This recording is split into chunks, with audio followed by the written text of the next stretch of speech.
ನಮಸ್ಕಾರ. ಇಂದಿನ ಈ ವಿಶೇಷ ವಿಶ್ಲೇಷಣೆಗೆ ಸ್ವಾಗತ. ಯಾವುದೇ ಮುನ್ನುಡಿ ಇಲ್ಲದೆ ನೇರವಾಗಿ ವಿಷಯಕ್ಕೆ ಬರೋಣ. ಇಂದು ನಾವು ಕೃತಕ ಬುದ್ಧಿಮತ್ತೆ ಅಂದರೆ ಎಐನ ಅತ್ಯಂತ ಪ್ರಬಲವಾದ ಮತ್ತು ಪ್ರಾಯೋಗಿಕ ಬಳಕೆಯ ಬಗ್ಗೆ ಚರ್ಚೆ ಮಾಡಲಿದ್ದೇವೆ.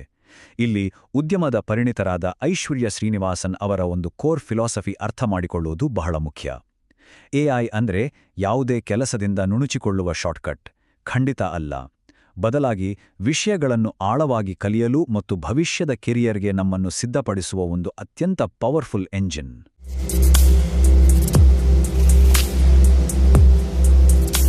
ಹಾಗಾದ್ರೆ ಕೇವಲ ಪಾಸ್ ಆಗಿ ಸುಮ್ಮನೆ ಆಗೋವರು ಮತ್ತು ಉದ್ಯೋಗ ಮಾರುಕಟ್ಟೆಯಲ್ಲಿ ನಿಜಕ್ಕೂ ಸ್ಟ್ಯಾಂಡ್ಔಟ್ ಆಗೋವರ ನಡುವಿನ ವ್ಯತ್ಯಾಸವಾದರೂ ಏನು? ಉತ್ತರ ಬಹಳ ಸಿಂಪಲ್, ಆದರೆ ಅಷ್ಟೇ ಗಂಭೀರವಾಗಿದೆ.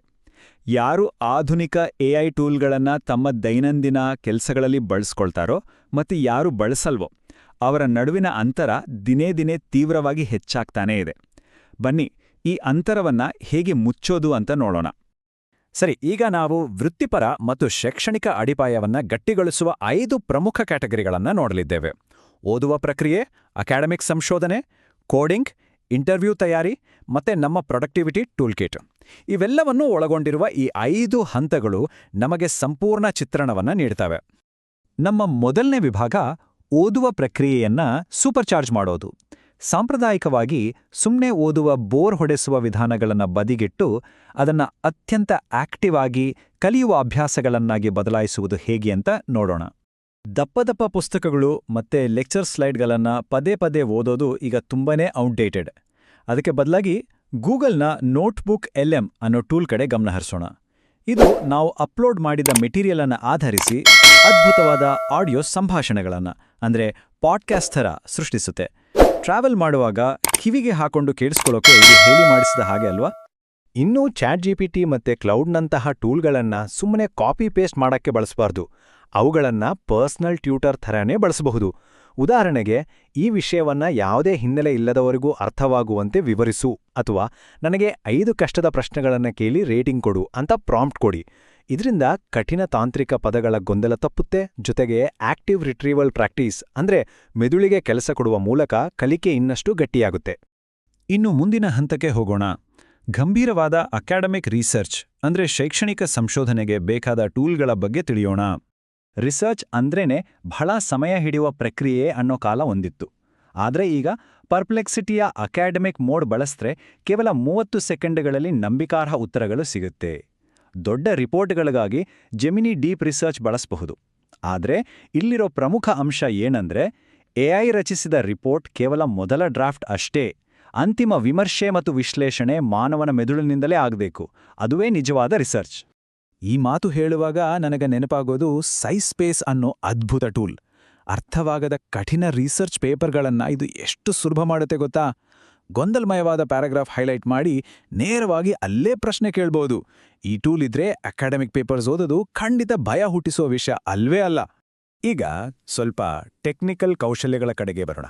2026ರ ಹೊತ್ತಿಗೆ ಟೆಕ್ ಹಿನ್ನೆಲೆ ಇಲ್ಲದವರಿಗೂ ಸಹ ಈ ಆಧುನಿಕ ಕೋಡಿಂಗ್ ಟೂಲ್ಗಳ ಪರಿಚಯ ಇರಲೇಬೇಕಾದ ಅನಿವಾರ್ಯತೆ ಇದೆ. ಇದು ನಿಜಕ್ಕೂ ಒಂದು ಗೇಮ್ ಚೇಂಜರ್. ನಾವಿಲ್ಲಿ ಏಜೆಂಟಿಕ್ ಎಐ ಬಗ್ಗೆ ಅರ್ಥ ಮಾಡ್ಕೊಳ್ಳೇಬೇಕು. ಉದಾಹರಣೆಗೆ ಕ್ಲಾಡ್ ಕೋಡ್ ತಗೊಳ್ಳಿ. ಇದು ಕೇವಲ ಕೋಡ್ ಅಷ್ಟೇ ಬರೆಯಲ್ಲ. ಟರ್ಮಿನಲ್ನಲ್ಲಿ ಸ್ವಯಂಚಾಲಿತವಾಗಿ ಫೈಲ್ಗಳನ್ನು ಓದಿ ಟೆಸ್ಟ್ ಮಾಡಿ ಅಷ್ಟೇ ಯಾಕೆ, ತನ್ನದೇ ತಪ್ಪುಗಳನ್ನು ತಾನೇ ತಿದ್ದುಕೊಂಡು ಮುಂದುವರಿಯುತ್ತೆ. ಇಂಥ ಸಂಕೀರ್ಣ ಪ್ರಕ್ರಿಯೆಗಳನ್ನು ಬ್ಯಾಕೆಂಡಲ್ಲಿ ಸ್ವತಂತ್ರವಾಗಿ ಮಾಡೋ ಸಾಮರ್ಥ್ಯ ಈ ಸಿಸ್ಟಮ್ಗಳಿಗಿದೆ. ಇದ್ನೋಡಿ, ಒಬ್ಬ ಪ್ರೊಫೆಷನಲ್ ಡೆವಲಪರ್ ಹತ್ರ ಇರಲೇಬೇಕಾದ ಪ್ರಮುಖ ಟೂಲ್ಗಳ ಪಟ್ಟೆ. ಕರ್ಸರ್ ಎಐ ಇರ್ಬೋದು ಅಥವಾ ಗಿಟ್ಹಬ್ ಕೋಪೈಲಟ್ ಇರ್ಬೋದು. ಇನ್ನು ಗೂಗಲ್ ಕೋಲ್ಯಾಬ್ನಂತಹ ಉಚಿತ ಸಂಪನ್ಮೂಲಗಳು ಬ್ರೌಸರ್ನಲ್ಲೇ ಪವರ್ಫುಲ್ T4 GPUಗಳನ್ನು ಒದಗಿಸ್ತವೆ. ಇದರಿಂದ ಮಷೀನ್ ಲರ್ನಿಂಗ್ ಕಲಿಯಲು ಇದ್ದ ಆರ್ಥಿಕ ಮತ್ತು ತಾಂತ್ರಿಕ ಅಡೆತಡೆಗಳು ಸಂಪೂರ್ಣವಾಗಿ ನಿವಾರಣೆಯಾಗಿವೆ. ಇಲ್ಲೊಂದು ಅತ್ಯಂತ ಕ್ರೂಷಿಯಲ್ ಆದ ಪ್ರೋಟೆಪ್ ಇದೆ, ಗಮನವಿಟ್ಟು ಕೇಳಿ. ಕರ್ಸರ್ ಎಐ ನೀಡುವ ಕೋಡ್ಗಳನ್ನು ಕಣ್ಮುಚ್ಚಿ ಬಲ್ಕಾಗಿ ಒಮ್ಮೆಗೆ ಎಕ್ಸೆಪ್ಟ್ ಮಾಡಬಾರ್ದು. ಅದರ ಬದಲು ಕೀಬೋರ್ಡ್ನಲ್ಲಿ ಟ್ಯಾಬ್ ಕೀ ಬಳಸಿ ಒಂದೊಂದೇ ಸಾಲನ್ನು ಪರಿಶೀಲಿಸಿ ಅದು ಏನ್ ಮಾಡ್ತಿದೆ ಅಂತ ಅರ್ಥ ಮಾಡ್ಕೊಳ್ಬೇಕು. ಆ ರೀತಿ ಮಾಡಿದ್ರೆ ಮಾತ್ರ ಆ ಕೋಡಿನ ಹಿಂದಿನ ಲಾಜಿಕ್ ಅರ್ಥವಾಗುತ್ತೆ ಮತ್ತು ನಿಜವಾದ ಇಂಜಿನಿಯರಿಂಗ್ ನಾಲೆಡ್ಜ್ ಡೆವಲಪ್ ಆಗುತ್ತೆ. ಇವೆಲ್ಲವನ್ನು ಪ್ರಾಯೋಗಿಕವಾಗಿ ಅಪ್ಲೈ ಮಾಡೋದು ಹೇಗೆ? ಬಹಳ ಸುಲಭ. ಒಂದು ಬಿಗಿನರ್ ಕ್ಯಾಗಲ್ ಕಾಂಪಿಟಿಷನ್ನಲ್ಲಿ ಭಾಗವಹಿಸಿ, ಆಮೇಲೆ ಹಗಿಂಗ್ ಫೇಸಿಂದ ಒಂದು ಪ್ರೀಟ್ರೈನ್ಡ್ ಮಾಡೆಲ್ ಹುಡುಕಿ, ಗ್ರೇಡಿಯೋ ಬಳಸಿ ಇಂಟರಾಕ್ಟಿವ್ ಆದ ಡೆಮೋಗಳನ್ನು ಬಿಲ್ಡ್ ಮಾಡಿ. ಈ ರೀತಿ ಮಾಡುವುದರಿಂದ ರೆಸ್ಯೂಮ್ನಲ್ಲಿ ಒಂದು ಅದ್ಭುತ ಪೋರ್ಟ್ಫೋಲಿಯೋ ಸಿದ್ಧವಾಗುತ್ತೆ. ಇಂಥ ಪ್ರಾಜೆಕ್ಟ್ಸ್ ಯಾವುದೇ ರೆಕ್ರೂಟರ್ ಗಮನವನ್ನು ತಕ್ಷಣವೇ ಸೆಳೆಯುತ್ತವೆ ಅನ್ನೋದರಲ್ಲಿ ಅನುಮಾನವೇ ಇಲ್ಲ. ಇದೀಗ ಬಹುತೇಕರಿಗೆ ಟೆನ್ಷನ್ ತರಿಸುವ ಆ ಹೈಸ್ಟೇಕ್ಸ್ ಉದ್ಯೋಗ ಸಂದರ್ಶನದ ಹಂತಕ್ಕೆ ಬರೋಣ. ಸರಿಯಾದ ಎಐ ಪ್ಲಾಟ್ಫಾರ್ಮ್ಗಳನ್ನು ಬಳಸಿ ನಿರಂತರ ಅಭ್ಯಾಸ ಮಾಡೋದ್ರಿಂದ ಇಂಟರ್ವ್ಯೂ ಆತಂಕವನ್ನ ಹೇಗೆ ಪೂರ್ತಿಯಾಗಿ ದೂರ ಮಾಡ್ಬೋದಂತ ನೋಡೋಣ. ಈ ಸ್ಲೈಡ್ನಲ್ಲಿರೋದು ಒಂದು ಅತ್ಯಂತ ಆಸಕ್ತಿದಾಯಕ ಸಂಗತಿ. ಪ್ರಾಬ್ಲಮ್ ಸಾಲ್ವ್ ಮಾಡುವಾಗ ಕಷ್ಟ ಆಗುತ್ತಲ್ವಾ? ತಕ್ಷಣವೇ ಹಿಂಟ್ಸ್ ಹುಡುಕಬಾರ್ದು. ಉತ್ತರ ಸಿಗದೆ ಎದುರಾಗುವ ಆ ಹೋರಾಟ ಇದೆಯಲ್ಲ, ಆ ಪ್ರೆಷರ್ನಲ್ಲೇ ನಮ್ಮ ಮೆದುಳು ಹೊಸ ಪ್ಯಾಟರ್ನ್ಸ್ ಅರ್ಥ ಮಾಡ್ಕೊಡೋದು. ಆ ಸ್ಟ್ರಗಲ್ನ ಎದುರಿಸಿದಾಗಲೇ ಆಲ್ಗೋರಿದಮ್ಗಳು ನಮ್ಮ ತಲೆಯಲ್ಲಿ ಪಕ್ಕಾಗಿ ಕೂರೋದು. ಟಾಪ್ ಟೆಕ್ ಇಂಟರ್ವ್ಯೂಗಳನ್ನು ಕ್ರ್ಯಾಕ್ ಮಾಡಲು ನೀಟ್ ಕೋಡ್ ಪ್ರೋಟೋಕಾಲ್ ಒಂದು ಪರ್ಫೆಕ್ಟ್ ಸಿಸ್ಟಮ್. ಕಟ್ಟುನಿಟ್ಟಾಗಿ 25 ನಿಮಿಷಗಳ ಟೈಮರ್ ಇಟ್ಕೊಂಡು ಪ್ರಾಬ್ಲಮ್ ಸಾಲ್ವ್ ಮಾಡೋದು, ನಂತರ ಉತ್ತಮ ವಿಧಾನಗಳನ್ನು ತಿಳಿಯಲು ವಿಡಿಯೋ ವಾಕ್ಥ್ರೂ ನೋಡೋದು ಮತ್ತು ಸರಿಯಾಗಿ 1 ವಾರದ ನಂತರ ಅದೇ ಪ್ರಾಬ್ಲಮ್ ಅನ್ನ ಮೊದಲಿನಿಂದ ಬಿಡಿಸಲು ಪ್ರಯತ್ನಿಸುವುದು. ಈ ಶಿಸ್ತಿನ ಅಭ್ಯಾಸ 100ಕ್ಕೆ 100 ವರ್ಕ್ ಆಗತ್ತೆ.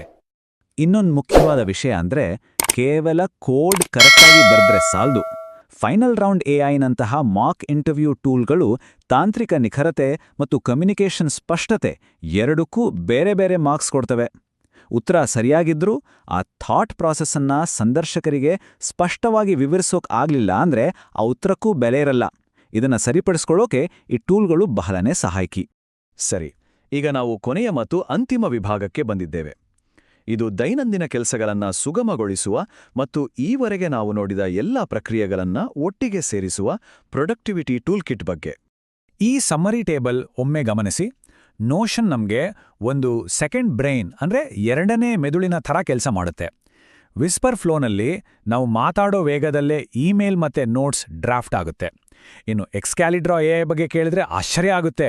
ಬರೀ ಟೆಕ್ಸ್ಟ್ ಕೊಟ್ರೆ ಸಾಕು, ಅದು ಕ್ಷಣ ಮಾತ್ರದಲ್ಲಿ ಎಡಿಟ್ ಮಾಡಬಲ್ಲ ಡಯಾಗ್ರಾಮ್ಸ್ ಆಗಿ ಬದಲಾಯಿಸುತ್ತೆ.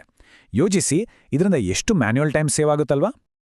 ಹಾಗೆ ಇಮೇಜ್ ಜನರೇಷನ್ ಬಗ್ಗೆ ಹೇಳೋದಾದರೆ, ಜೆಮಿನೈಯಲ್ಲಿರೋ ಗೂಗಲ್ನ ನ್ಯಾನೋ ಬೆನಾನಾ 2 Pro ಬಹಳ ಪವರ್ಫುಲ್ ಆಗಿದೆ. ಆದರೆ ಇದು ಬರೀ ಆರ್ಟ್ ಅಲ್ಲ, ಪ್ರೊಫೆಷನಲ್ ಇನ್ಫೋಗ್ರಾಫಿಕ್ಸ್ ಸೃಷ್ಟಿಸಬಲ್ಲದು. ಅದಕ್ಕೆ ನಾವು ಕೊಡೋ ಪ್ರಾಂಪ್ಟ್ ತುಂಬ ನಿಖರವಾಗಿರಬೇಕು. ವಿಷಯ, ಕ್ಲೀನ್ ಡಿಸೈನ್ ಸ್ಟೈಲ್ ಮತ್ತೆ ಎಕ್ಸಾಕ್ಟ್ ಬಣ್ಣಗಳನ್ನು ಸ್ಪಷ್ಟವಾಗಿ ವಿವರಿಸಿದಾಗ ಮಾತ್ರ ನಿರೀಕ್ಷೆಗೆ ತಕ್ಕಂತೆ ಪರ್ಫೆಕ್ಟ್ ರಿಸಲ್ಟ್ ಸಿಗುತ್ತೆ. ಈ ಎಲ್ಲ ಟೂಲ್ಸ್ಗಳನ್ನು ಬರೀ ಮೇಲ್ನೋಟಕ್ಕೆ ಮಾತ್ರವಲ್ಲದೆ ಅವುಗಳ ಹಿಂದಿನ ಇನ್ಫ್ರಾಸ್ಟ್ರಕ್ಚರ್ ಅನ್ನು ಆಳವಾಗಿ ಕಲಿಯೋ ಆಸಕ್ತಿ ಇದ್ರೆ ಆಶ್ ಮತ್ತು ಅರವಿಂದ್ ಅವರ ಜೆನ್ ಅಕಾಡೆಮಿಯಂತಹ ಬೂಟ್ ಕ್ಯಾಂಪ್ಗಳನ್ನು ಎಕ್ಸ್ಪ್ಲೋರ್ ಮಾಡಬಹುದು. ಇವು ಪ್ರೊಡಕ್ಷನ್ ರೆಡಿ ಏಜೆಂಟಿಕ್ ಎಐ ಸ್ಕಿಲ್ಸ್ ಅನ್ನ ಕಲಿಸ್ಕೊಡ್ತವೆ. ಕೊನೆಯದಾಗಿ ನಿಮ್ಮನ್ನ ಒಂದು ಪ್ರಮುಖವಾದ ಪ್ರಶ್ನೆಯೊಂದಿಗೆ ಬಿಟ್ಟು ಹೋಗ್ತಾ ಇದ್ದೇನೆ. ಭವಿಷ್ಯದಲ್ಲಿ ನಾವು ಕೇವಲ ನಮ್ಮ ಕೆಲಸಗಳನ್ನು ಎಐ ಯಂತ್ರಗಳಿಗೆ ಡೆಲಿಗೇಟ್ ಮಾಡಿ ಸುಮ್ಮನಾಗ್ತೀವಾ, ಅಥವಾ ಈ ಟೂಲ್ಗಳನ್ನು ಬಳಸಿಕೊಂಡು ನಮ್ಮ ಕ್ರಿಟಿಕಲ್ ಥಿಂಕಿಂಗ್ ಅಂದರೆ ವಿಮರ್ಶಾತ್ಮಕ ಆಲೋಚನಾ ಸಾಮರ್ಥ್ಯವನ್ನು ಸಂಪೂರ್ಣವಾಗಿ ಒಂದು ಹೊಸ ಮಟ್ಟಕ್ಕೆ ವಿಕಸನಗೊಳಿಸ್ತೀವಾ? ನಮ್ಮ ಭವಿಷ್ಯದ ಯಶಸ್ಸು ಖಂಡಿತವಾಗಿಯೂ ಈ ಪ್ರಶ್ನೆಗೆ ನಾವು ಕಂಡುಕೊಳ್ಳುವ ಉತ್ತರದ ಮೇಲೆಯೇ ನಿಂತಿದೆ. ಯೋಚಿಸಿ. ಮುಂದಿನ ವಿಶ್ಲೇಷಣೆಯಲ್ಲಿ ಮತ್ತೆ ಭೇಟಿಯಾಗೋಣ.